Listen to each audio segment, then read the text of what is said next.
6. And I'm distracting the girl. Hey, I'm distracting.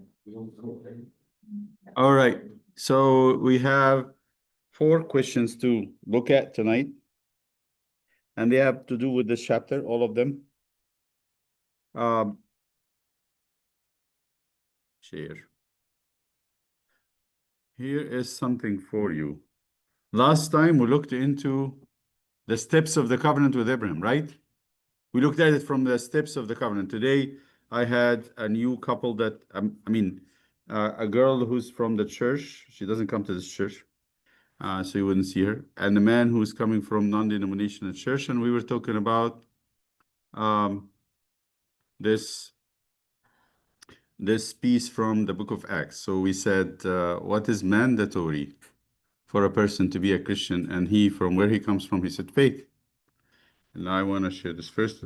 Share. So, and he asked me to retreat with him. So you know why I'm teaching you all that stuff. So you understand, not only to answer, but for yourselves too, to know what is the whole point of us being in the church.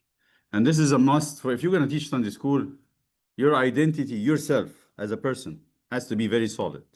You know where you're coming from, who do you belong to, what you're about. It would be a bad joke that you really don't commit, or you're not belonging to the church and you're trying to get the children to belong to the church. That would be a bad joke. Nobody's going to laugh at it. You understand what I mean? So I'm going to share with you something from what he said. So this gentleman is a beautiful, sweet young man who's I'm loving. I'm starting to take a loving to him because he's very sincere. And he asked me, so can we share this story? I read it together. And it's in Act 16. So Bible Gateway. And I want you to answer that for me, please. And you're gonna be sharing and answering this this question. Oh, I don't think we went to the right place here. It's Bible Gateway.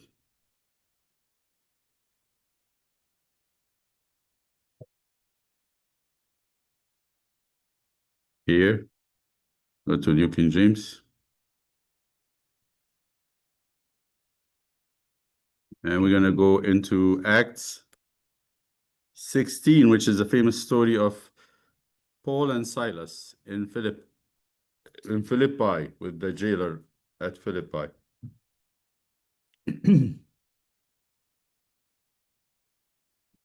Is it 16? Yeah. So this actually says that Paul and Silas were imprisoned. And while they are in prison, Roman prisons are a dug hole under the ground. It's a very creepy, dirty, stinky, dark place that you would not be surviving there for 5 minutes. You would break. So they were there in this dark place underground in a tunnel. There's no bathrooms, by the way. And you're sitting there, and you're going to hear about it. At midnight, Paul and Silas was praying and singing hymns. They were doing tasbihah in this dung hole that we're in. And everybody's listening.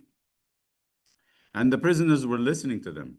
Suddenly, there was a great earthquake because of their prayers, so that the foundations of the prison were shaken. And immediately all the doors were opened, and everyone's chains were loosed. The chains they had was kind of dropping. And the keeper of the prison, awaking from sleep and seeing the prison doors open, he's outside, of course, he's not inside. Supposing the prisoners had fled, drew his sword and was about to kill himself. Why? In a Roman prison, if you are a jailer, you're given money by what happened? You're given money by by Caesar to keep the prisoners. When they run away from you, you're dead. They're gonna actually crucify you. So it's better to die quickly with a sword than to be tortured and killed slowly by a cross. So he preferred to kill himself.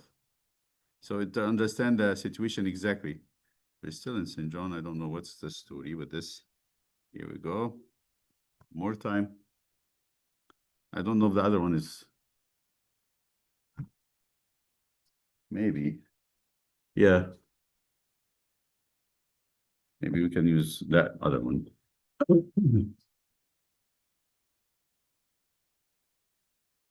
Yeah. Okay. We're connecting.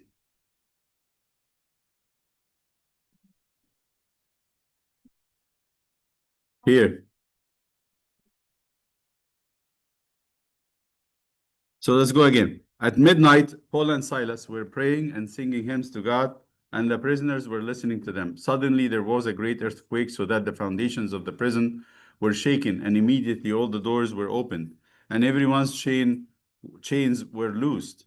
And the keeper of the prison, David, can you please tell them to play a little bit further away? Too loud here. Yes, well. And the keeper of the prison, awaking from sleep and seeing the prison doors open, supposing the prisoners had fled, drew his sword and was about to kill himself.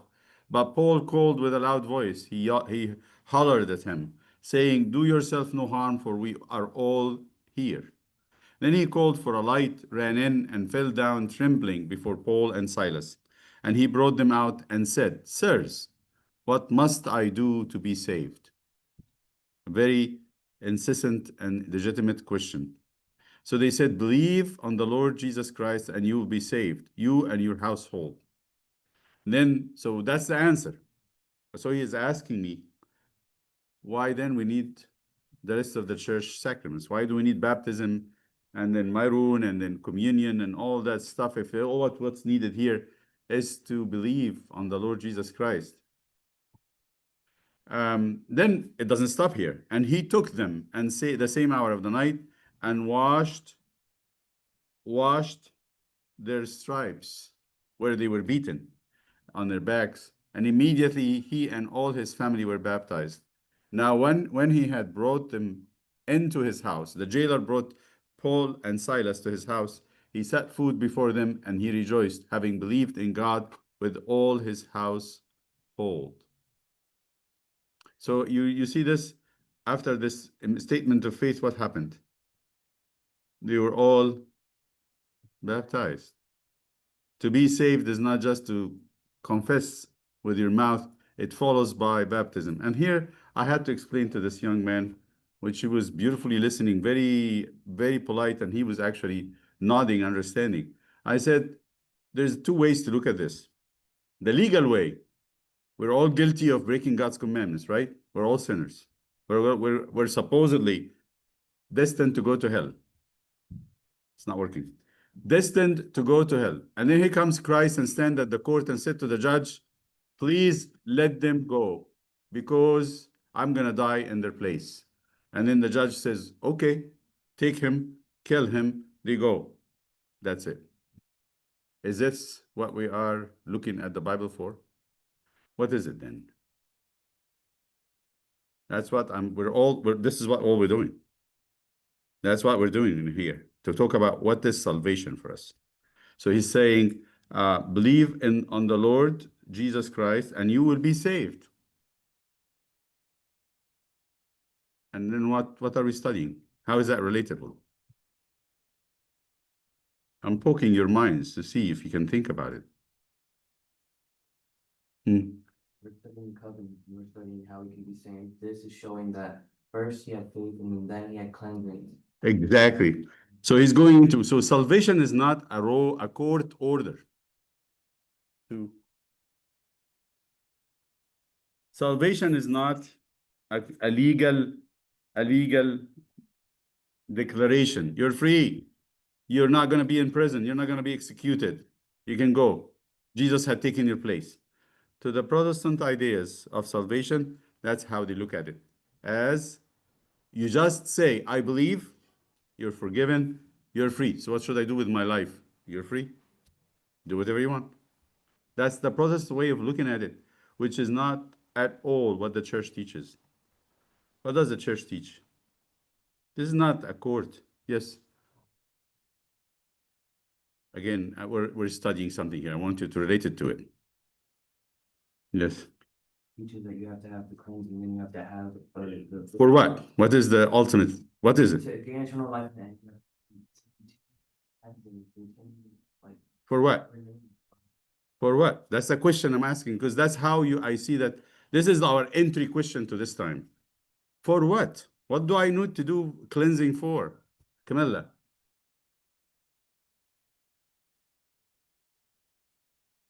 Right now we're studying the covenants, and right now, like, we're going through like the cleansing process, and because the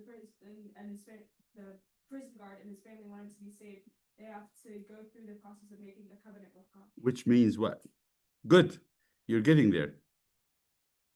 Julia. So I said the first scenario is a scenario of a court where someone was guilty and now they are being, I'm not talking about Paul and Silas. I'm talking about us, anyone. That prison, the prison jail, the jailer, the man who was holding the prison. What is he looking for? He didn't know that he's guilty. Maybe they told him, you're guilty, you're going to be going to hell. But then he says he wants to be saved. But what is it really that he's looking for, Joya? You said a covenant, I like that, but you get to, I want you to flesh that idea to make it something relatable, something that you understand. But what is the covenant? We're adoption, to be God's family, to be his household. So this is not a legal process. This is a marriage. This is an adoption. So we're not saved until we are the children of God. Basically, that's what it is. Salvation to us is not a legal document. Salvation to us is entering into God's family, to be his flesh and his bone. Do you get that? So this is not just saying, I am free, I was about to go to hell, I'm going to be miserable and sad and depressed. No, it's about you being the child of God. So be careful with that. So when I said this, how is the covenant made? It's like a marriage. I said to this couple, I said to them, the first thing you did is you went to this beautiful girl and said, I care for you a lot. I want to get to know you. So maybe we have a chance to get married and be what? One flesh, one bone, one blood. That's what I'm looking for. I'm not looking to have a relationship with you to be my girlfriend and I can leave you at any time. I'm going to have to commit to you. Would you accept that invitation? What does she say? What does she say usually? Listen to this, trust you. Right? If she doesn't trust him, would she accept? If she thinks that he's playing with her or he's taking advantage of her, would she really accept? No, not at all. So that trust, we call it, huh? Faith. If God is calling us, then to say amen to God is actually to say to God, I trust you. We become his family by beginning. And then what after that? We say, traditionally, we are going to separate. So this girl have to stop thinking about all other boys. And I said this in front of them. She has to stop thinking about all other men as potential husbands. And she's going to be dedicated to that one. We call that cleansing. That is actually the sign of the shower. The shower means she has completely closed the door for any other suitors. No one, nobody can approach her now. She is dedicated to this person. And that is cleansing. That's why before we go to baptism, the mother have to stand and say, I renounce you, Satan, and everything you're doing. I am getting out of the world. Abraham has to get out of his country. The Israelites had to get out of Egypt. Noah has to literally get out of the world. That's the washing. That's the separation, the cleansing. I'm cleansing myself of all other ideas, of all other attachments. And then what? Next one.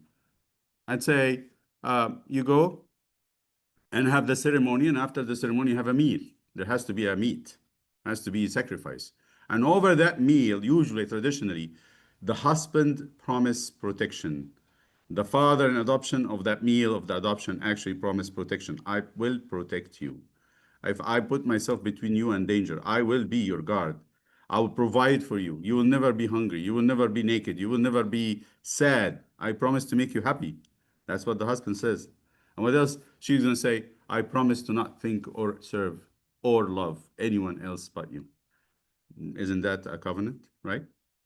So that's exactly it. So there is commandments and there is promises. The promises given by the greater, the one who will protect. I will protect, I will do, I will do, I will do. What would be the lesser doing? I will obey, I will follow, I will honor, I will not disrespect you in any way. We get this? Are we getting it? So it is not enough that he would say, I believe on the Lord Jesus Christ, meaning to God, I trust you, Lord. I trust you, God, because you sent your son, and I trust that. That's faith. But what should come next? Separation by cleansing, washing. I'm washing the world out. By going through the water, we do with what Jesus had done. That's why they are two together. He is on the cross. What is he doing? He's getting out of the world. He's going to his Father. He's getting out of the world. This is the cross. I get baptized. I'm getting out of the world too. And we become one in that baptism. I put on Jesus, who got out of the world, and I'm getting out of the world too. I don't belong.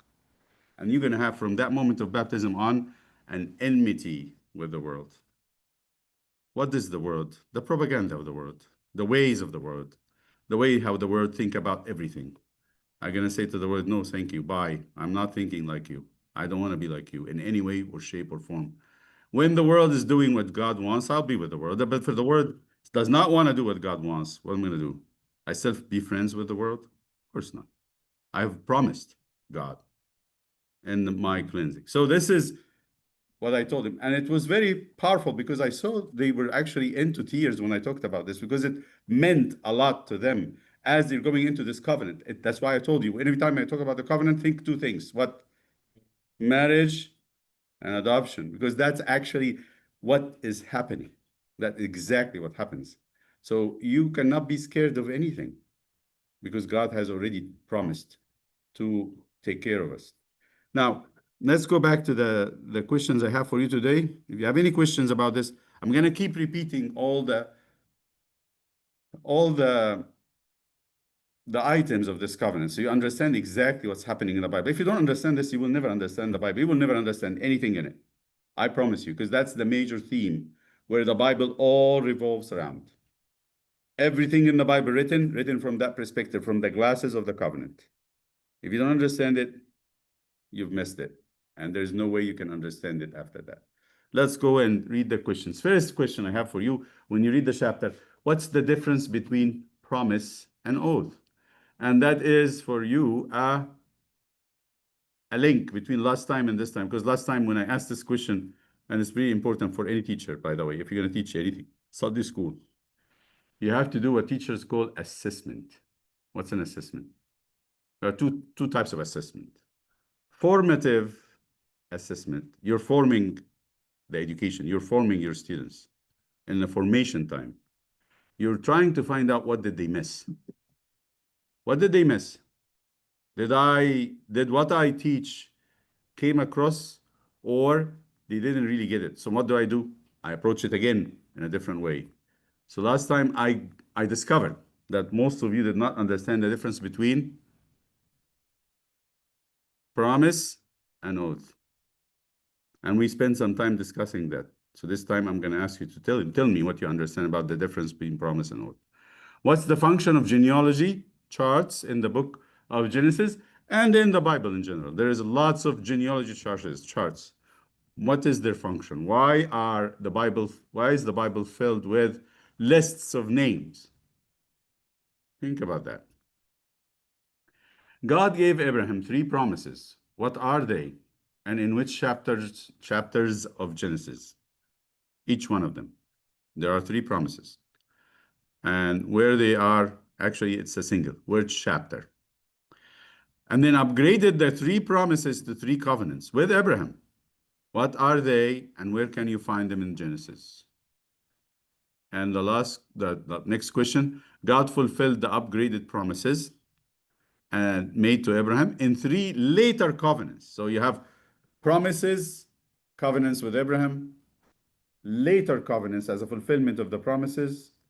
What are they, and where do you find them in the Bible? And then the last question and the summative question, that the top question is, why a covenant with Abraham after the covenant with Noah? Is that redundant or what? Let's look into this. I'm going to try to shrink them so we don't have 2 pages. I'm gonna do it in 1 page so you can actually see them all. Let me shrink them. I thought this would be to shrink.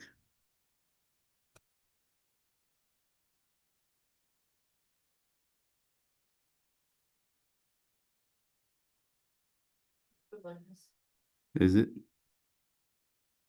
Like this? Copy and paste into the chat. Let me just increase them since we're gonna keep them like that.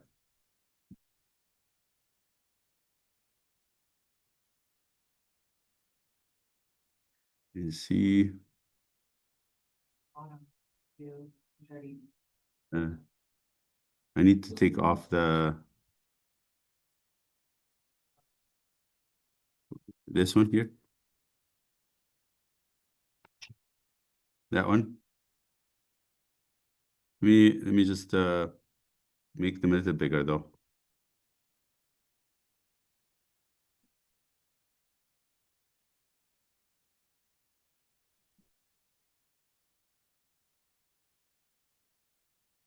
That's it. So let me copy.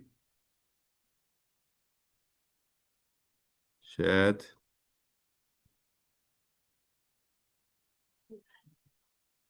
Okay, and then we'll divide you guys into 2 breakout rooms. The goal of those rooms is for you to have a discussion group. So if you would like to turn your cameras on and then start discussing the questions with each other. And then have a representative or a leader at the end to either put your If 20 responses in the minutes, is that chat. 20 minutes okay? 25? 25 minutes. Either put the responses in the chat or you can also say them when it's time. And yeah, 1 second.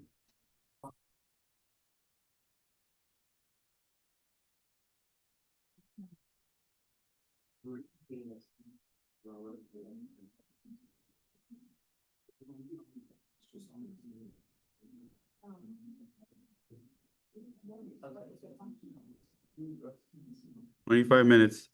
All right. Go ahead. What was the question? What was the question?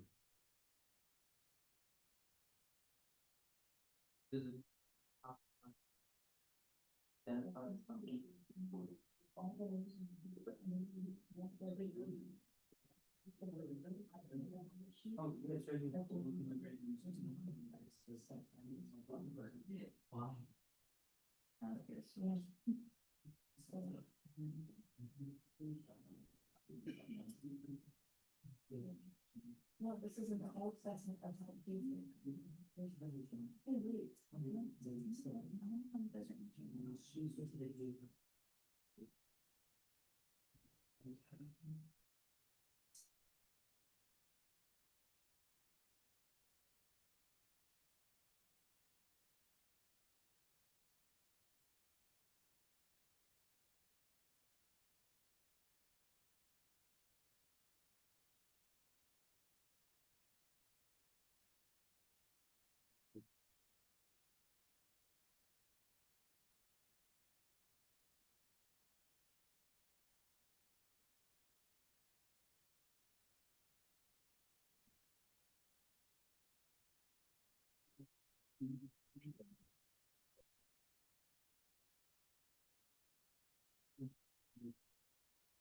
The first question is not from the chapter. It was a question from your discussion last time.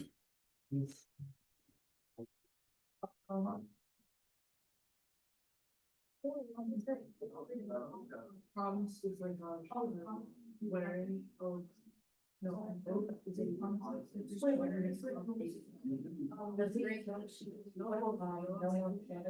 No, Great Ocean name, great, forget what. Wait, oh, wait, oh. Oh. Great. What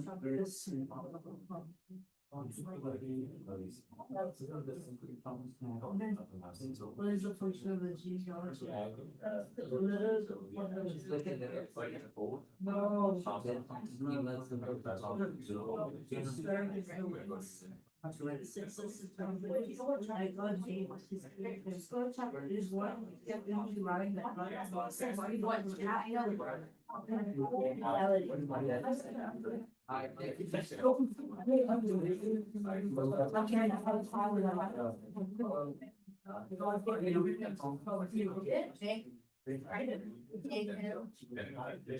I can't read this one.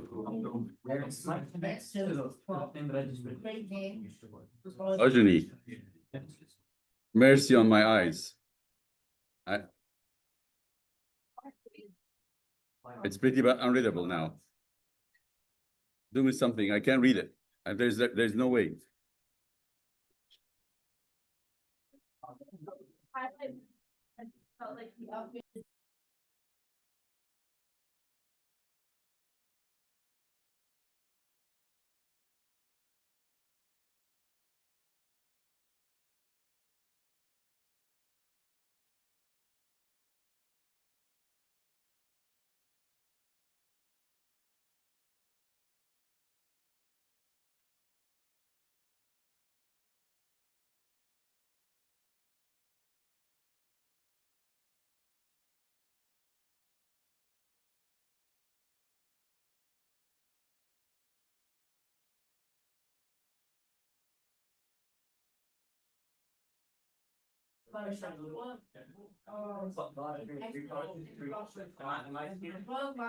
Anything at metal.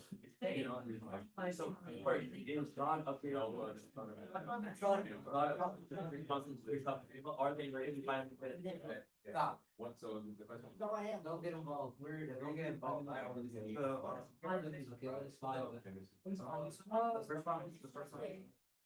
Descendants of land through Moses and completed by Joshua. So we find this. It's, the later covenant is by Joshua. That's Abraham. Joshua, that red line. I know. So Abraham and then.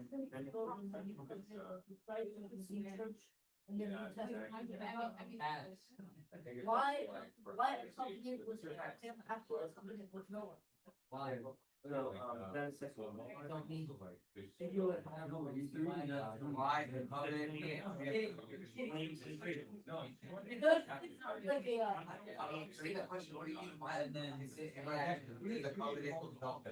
I think. It's like you wanted to make it.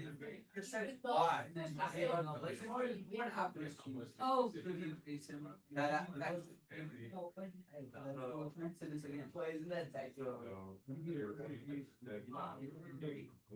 The food.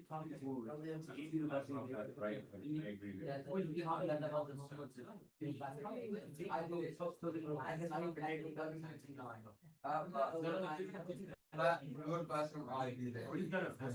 Write it down. Sarah. And then. That's the word.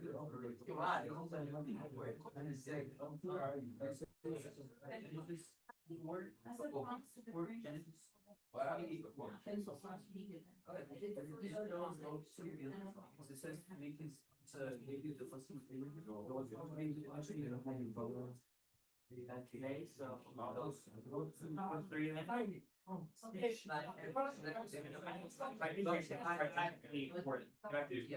So what's the third conversation? Like Evo. Anthony Andy, oh yeah. Hey, first one.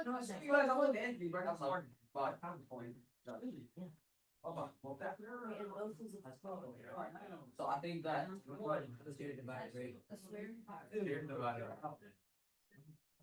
Why being so much off? Like. Something. He said that. Except. Okay, what is the last place to go? Five. Walk in the middle. Five is what? What's number five? You will. I don't. Have six.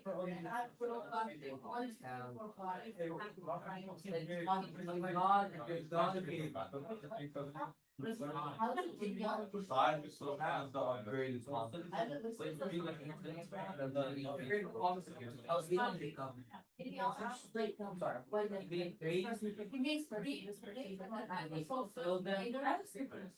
I think they're all equal for some and they pamphlets from.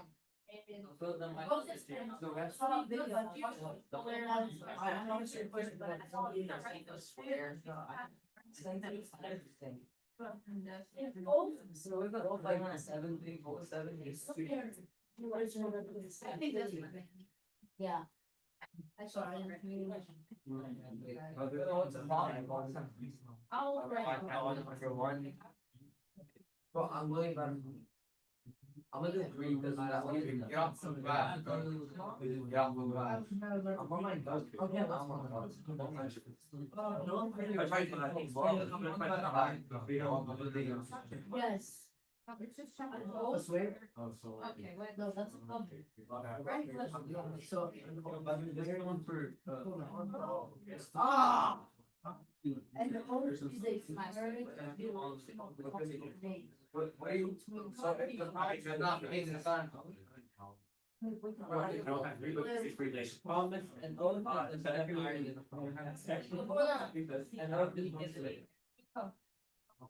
All the same thing as they come as a covenant.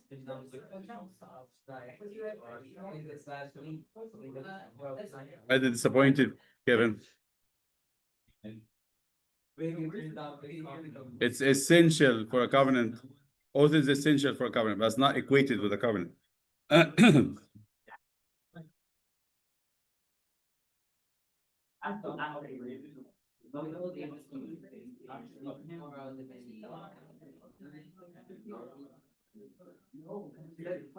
That's what he said.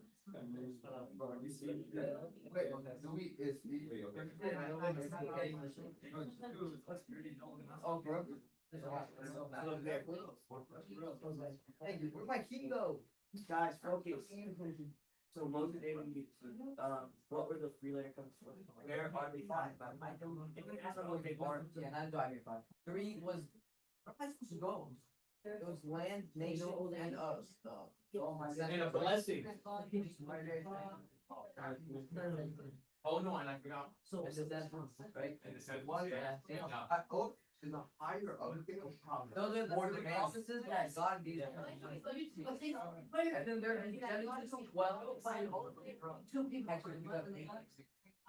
Go to Genesis 12 and you will find God. No, yeah, Genesis 11 and you'll find it.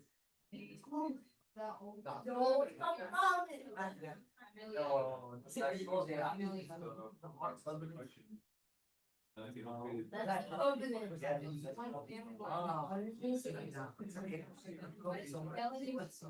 So, What? maybe you have to get Those are the only 2-layer covenants.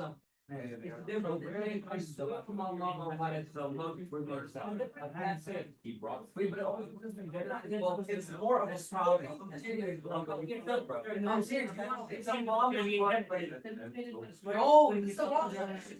different question.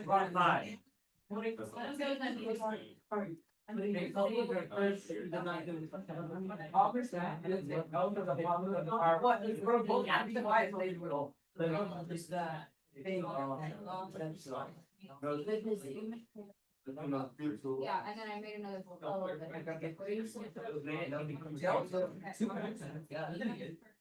No. No, we all That was back in That was back in like. Group and starting shop. That was the year ago. Yeah, that was 2 years ago. It's all cast. It was 2 years ago, bro. Somebody threw it away.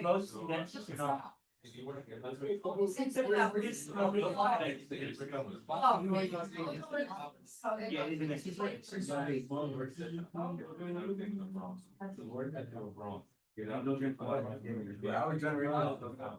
Can you stop that? Yeah, I know. Yeah. Yeah. What word? Some other meetings, bro. Oh, let me. You guys know the mouth. I know. I had 2. I have 10 That's just 9 to 24. Yeah, but I don't like bomb. No, it's bomb. No, it's bomb. Oh, I see. What was that? Uh. Do we have a hyena here? Most times God in the word called the Ten Commandments. That's the shot. I've already on the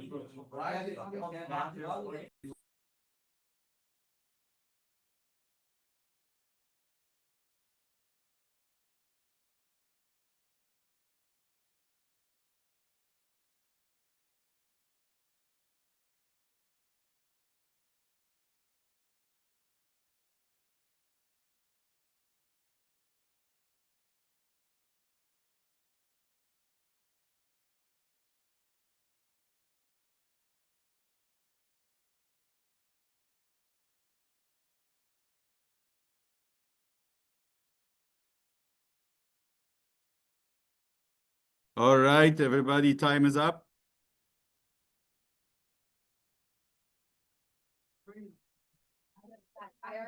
Keeps kicking them out. Keeps kicking them out. I don't know why. All right, everybody, are you with me?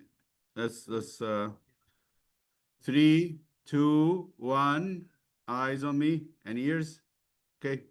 Let's go and look at the questions.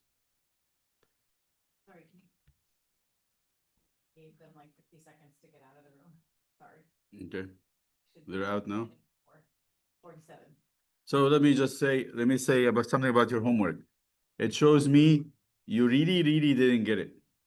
That comparison we made, we didn't get it. And most of, half of your answers at least are not getting it. I'm gonna keep at it until we get it, because that's how I tell if you really got what we're studying or not. When I say compare the covenant with God to the covenant of marriage, the husband, the man takes God's place, and the wife takes the church place or me. Are you getting that?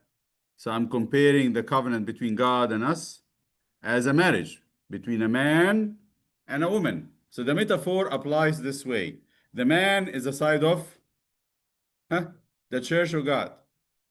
God. And the woman is the place of the church or individually us. So in a way, adoption the same way. So I put adoption. Who would be the place of God?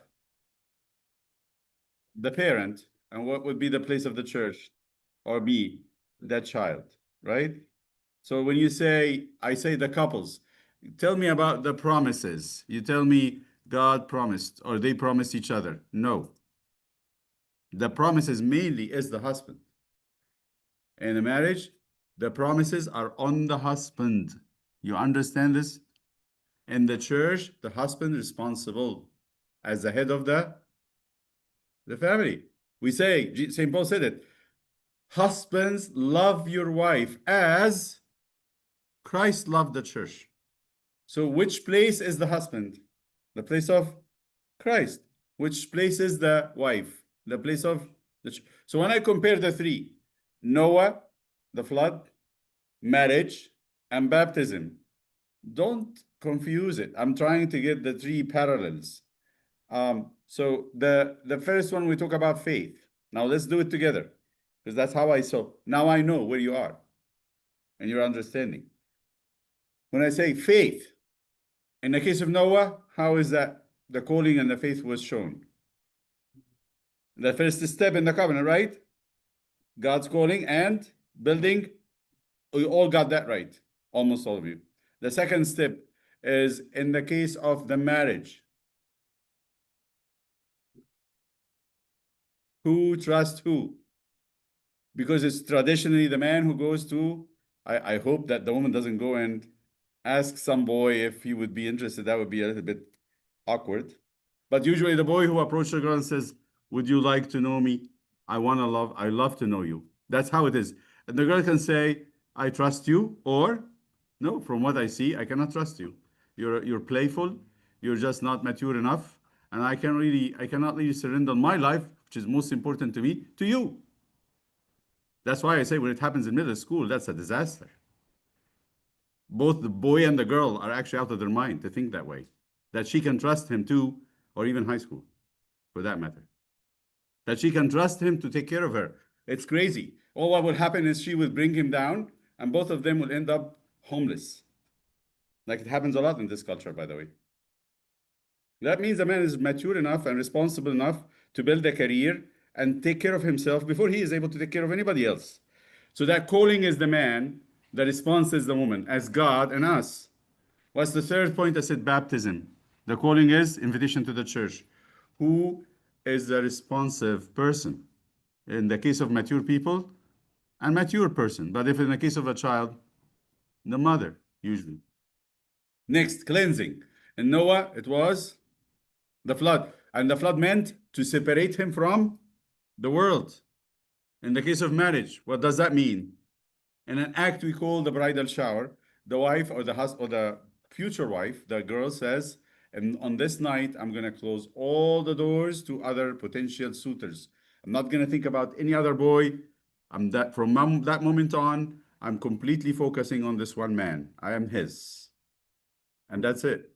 So in the case of the husband and wife, it means complete detachment from the world. That's for the baptized. What about for the girl? Complete detachment from all other potential males.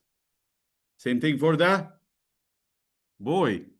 And that moment, he's going to say, I'm never going to think about any other female. I'm not going to look at any other woman. That's it. That's before even they get together. That's the washing. That's the cleansing. Israel coming out of Egypt, never to turn back and say, I'm going to go back to Egypt. Never to think about the Egyptian ways. It's the same for Noah. I'm not going to never going to go back with my new family to the ways of the Canaanites. I'm sorry, we can say the children of Cain. The children of Cain. That's how the world started the flood, because the ways of the children of Cain is what's happening today. Everything was done according to anybody's pleasure. Now, the third step, which is the promises. Who makes the promises? Oh, the sacrifice first. The sacrifice. In the case of Noah, he offered clean animals, right? In the case of the marriage and baptism, there's only one sacrifice we have in the church. No other sacrifices. Don't tell me you sacrifice each other to each other. It's useless. Our sacrifice ourselves is meaningless. It doesn't mean anything. You say, I sacrifice myself for her. That doesn't mean anything, because you're actually getting this. You're getting into marriage because you're getting something. You're not really just giving. That doesn't make any difference. Who is the real sacrifice in the church? Whether it is marriage. That's why I told you, don't look at marriages today. Originally, marriages were done in the liturgy, during the liturgy, because that is the sacrifice of the covenant that they all have. They're building their life on a true sacrifice, real sacrifice, pure sacrifice, holy and perfect sacrifice. So they're building marriage on the Eucharist. So you missed this in your answers. The sacrifice is not sacrificing. Don't go into this theoretical stuff. What's actually happening? Baptism the same way. Have you ever heard about baptism happening without taking communion?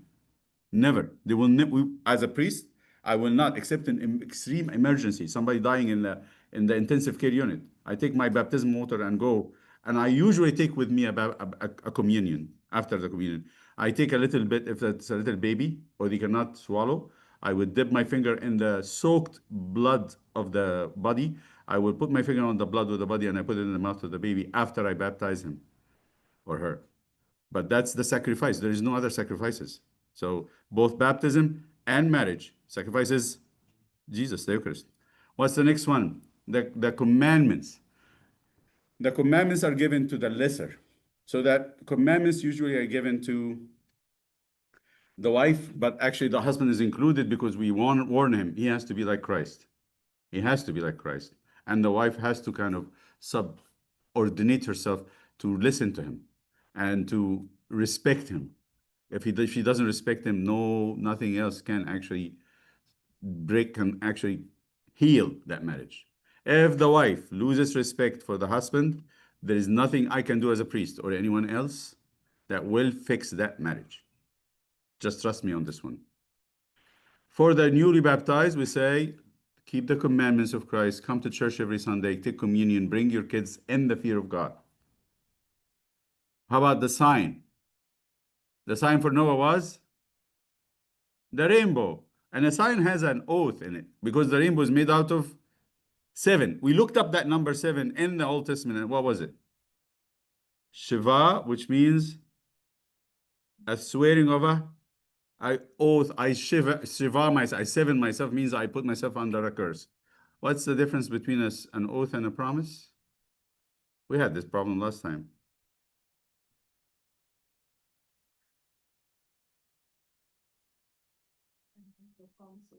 So it's actually added on the promise to make the promise very binding. Like, I will do it and I will be cursed if I don't do it. But a promise is a promise. Like, you promised me to study. Oh, okay, good. I'm not going to believe you until you put yourself under a curse. Okay. Yeah, but they have to say with an oath means if I don't do it. Okay, that's an oath. Oath is added to the promise. Okay, what's the function of genealogy charts in the book of Genesis in the Bible? Wants to answer? Anyone wants to answer? First group. Okay, Kevin.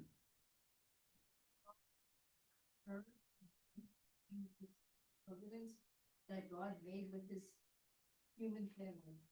Very good. So what does that mean in our own terminology? Let me see.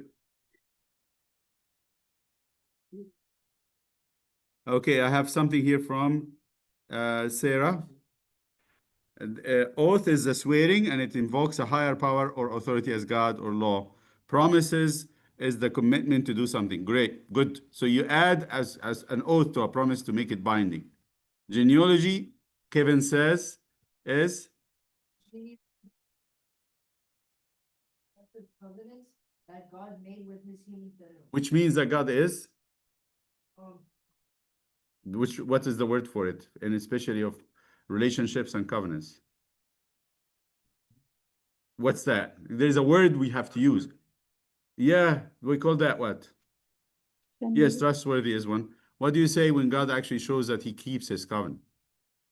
We call that someone who keeps his promises. He is faithful. Faithful. God is faithful. He never breaks a promise he makes. So when you see that one generation comes all the way to the next covenant, means there is a maintenance of God, what had promised. He promised something, it's maintained. Are you with me? No, you're not. Okay. Genealogy revealing God's plan with humanity through God's family. Yeah, it's just not just revealing it. It is maintaining what he promised to maintain. That God is going to bring humanity to a full communion with him, to bring them into his house. Okay, continue. Next question. We have, and what does it do in Genesis? Anyone? Did you study that one? What does genealogy do in Genesis? Especially in the book of Genesis. It's something you have to read. They're not going to come by thinking. Okay, man. Separates the two genealogies of Cain and That's the first set of genealogies, but what does it do in the book?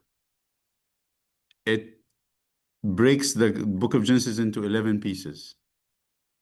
Every piece starts with a genealogy. Okay. God gave Abraham 3 promises. That what are they, and in which chapter of Genesis they are found? Let me see. Can you answer this here before I go and look into the chat? Yeah, okay. Somebody else. I have only one group. Anybody from this side? I need the right side to tell me. What are the 3 promises that God gave Abraham if you read the chapter? right? Blessings all. Excellent. So the 3 promises were, let me see what the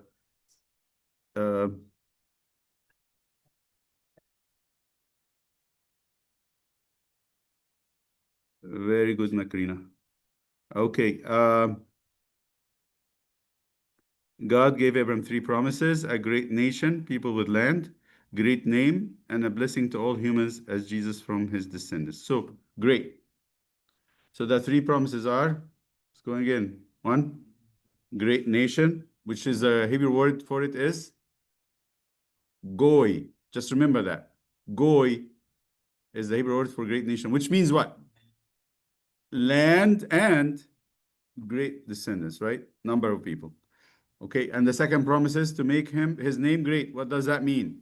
From rereading, to have a royal family, because there is in his time, I usually joke and say, in the time of Abraham, there were no YouTubers, right? Or influencers, or movie stars in our time, or presidents, or political leaders, or uh, or rock and roll stars, right?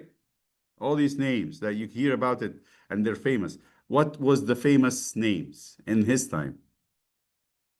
Kings, right? Everybody knew the kings because you have to deal with them. So if to make his name great, it meant that there will be kings coming out of him, which is a great promise. What's the third one? A worldwide blessing, right? That he will be the blessing. Everyone in the world will bless themselves by Abraham. Okay, good. Next, the question is God. So which chapter is that? Well. I'm just asking what he gave him three promises. Which chapter is that? Well, I told you it was 12 and you guys didn't listen. The promises were given in chapter 12. Sorry, Macrina. It is chapter 12. The three promises were at the very beginning of the story of Abraham. Abraham's story starts at chapter 12. In the very beginning, God called him out of his family and said, Get out of your family, and I will give you three things. He's asking him to leave three things: his family, his country, and his father's house. He's giving him three promises. I'll make you a great nation. I'll make your name great. I'll make you a worldwide blessing. Next question. Keep the chapters, please. Chapter 12. God upgraded the three promises to three covenants. What are they and where can you find them in Genesis? Who wants to answer that? So there are three promises now. We're going to upgrade them. We're going to lift. So, all right, listen to me. He's going to make a promise into a covenant. What is needed? To add to the promise a swearing, plus minus, cleansing, sacrifice, and a sign. Right? Because the promise is the very beginning that we believe promises. When the boy goes to the girl and says, I will take care of you, I will not let you be needing anything. So chapter 22, verses 15 to 18, blessing and multiplying Abraham's seed. 2, Abraham's seed will inherit the cities of their enemies. 3, and Abraham's seed. I don't think these are the promises. This is a confirmation of the promises. To inherit the gates of the enemies, it's a confirmation of the promise of land. There's in chapter 22, we're going to come to that. But we're talking about chapter 12 is the three promises in their first rendering, first saying, chapter 12 of Genesis. In the last chapter 22, when he's after sacrificing Abraham, he's getting a confirmation for it. But the main thing in the Isaac one is the blessing. Let us go to the next question. So tell me about the upgrading. If you read the chapter, if you didn't read the chapter, I don't think you will get it. If you read the chapter from the book, you will get this. So what are the three places where God upgraded the promises with an oath and with a cleansing, with everything? 3 times he did this. Okay. Lydia. Chapter 15. Good. Which is, okay, let's get one thing before. So what are the important chapters in the story of Abraham? Keep them in mind. Genesis 12, 15, 17, 22. These are the promises and the covenants. 1 has the promises, and 3 has the 3 covenants. You get this? Let's go and say them again. 12, 15, 17, 22. Remember them. 12 is 3 promises. 15 is the first promise upgraded. 17, the second promise upgraded. 22, the third promise upgraded. So let's talk about the first promise in 15. What happened to the first promise? What was the first promise? I'll make you a great nation. We said the word goy means descendants plus Think about mathematically. This word is two groups, is two things. Descendants with land. How many descendants? Very good. Excellent. 12 exactly. To make him a great nation. That's chapter 15. So what did God do to make that a covenant? First, he was worried, and God said, "Do not be worried. Come out. I'll show you the stars." And he looked at the stars and said, "As many as those stars, if you can count them, your children will be." Something you cannot count. And the second part, he said, "Okay, so now I'm comfortable. I'm going to have a lot of kids. How about the land?" Right? What did God say to do for the land? Bring A 3-year-old, like, 3 animals and 1 bird. Well, 2 birds.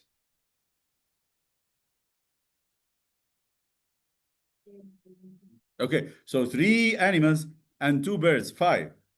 What do you do with the animals? He said. This is important. Why do you think Abraham had to cut the animals in half? And what else he had to do? Hang them on opposite each other. So each half, he cuts a cow or an oxen in half and then hang them like this, like the butcher house, and make like a hole with them. Each animal half against the other, lined up like that. So it makes like a walkway in between. Why? Anybody? Okay, who wants to say this? I have 2 candidates about to die to answer. We don't want anybody dying on our account. Okay. All right, Kevin, go ahead.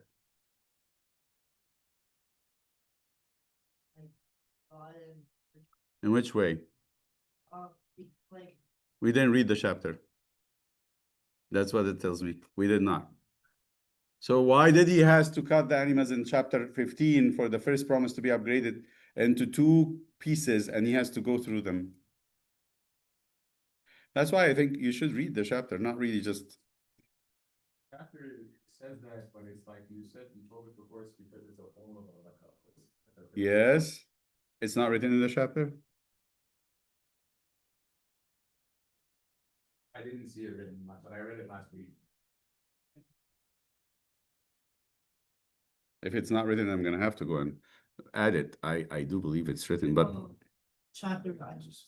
yeah, what does it say, Kevin? So, chapter 15, verse Try to find the 17. explanation. Huh? No, I'm talking about the chapter from the notes.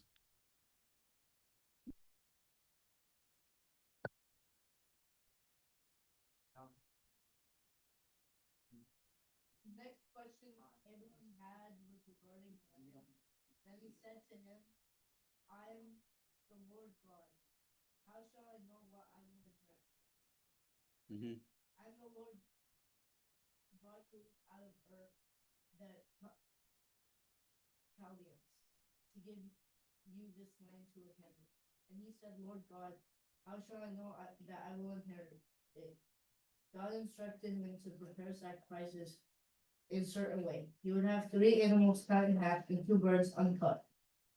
Abraham had to hang each half of the animal against the other half of the animal, leaving a space in between. The ritual of cutting animals in half and passing between them is found in the Bible and in Mesopotamia. The parallel in Jeremiah 34:17 through 22 makes it likely that the essence of the ritual is a self-curse. Those go. walking between the pieces will be like the dead animals if they violate the covenant. In the case at hand, remarkably, who goes through it?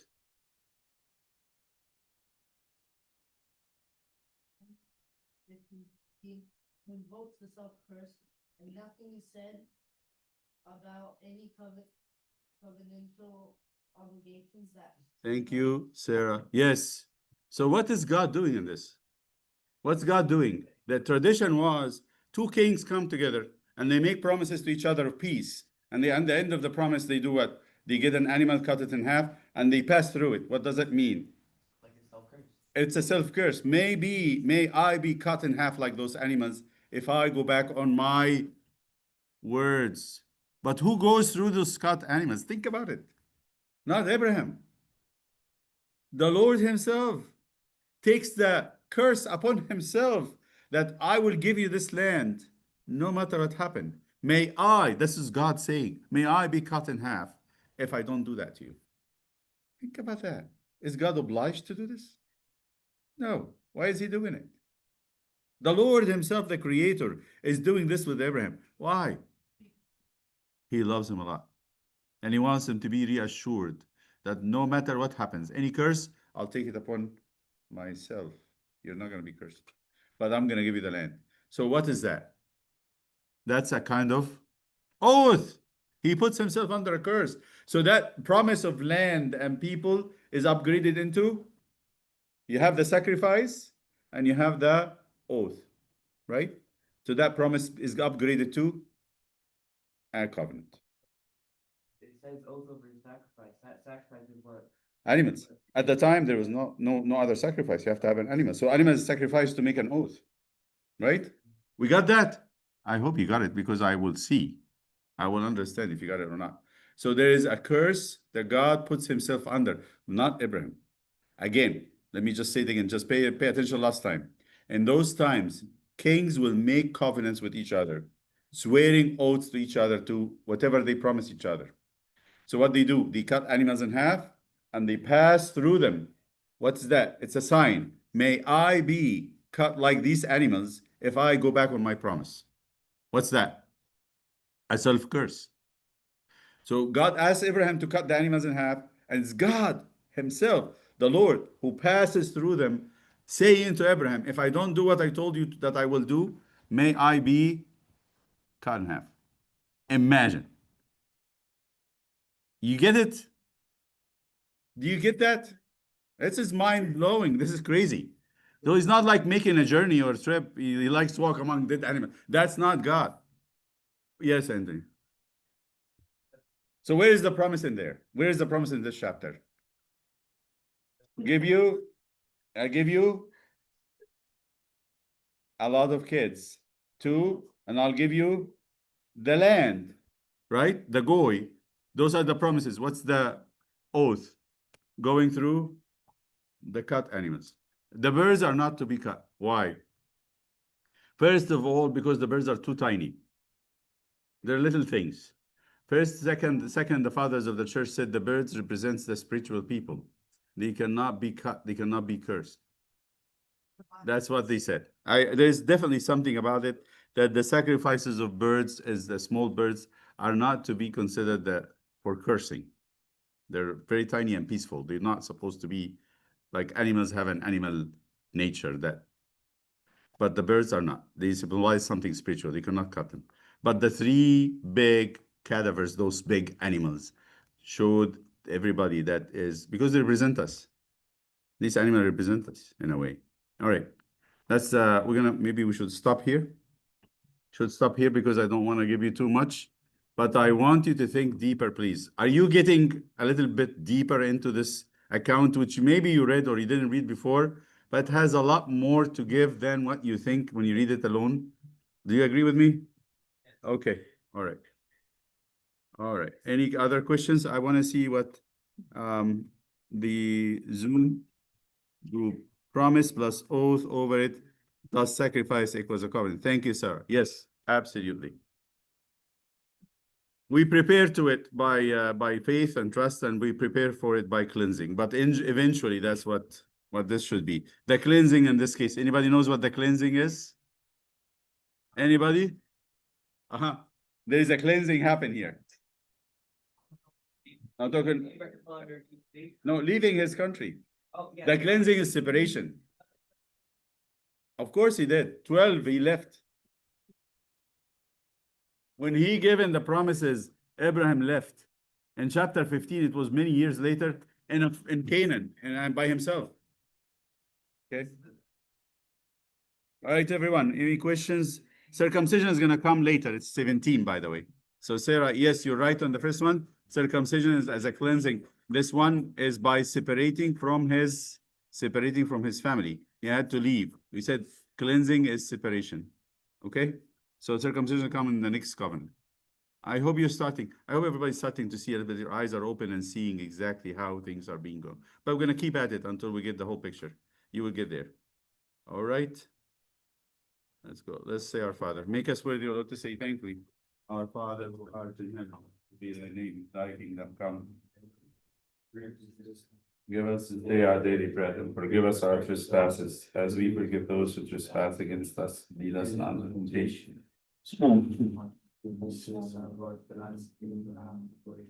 May the love of God the Father and His only begotten Son, Jesus Christ, and the fellowship of the Holy Spirit be with you. Leave in peace, peace be with you.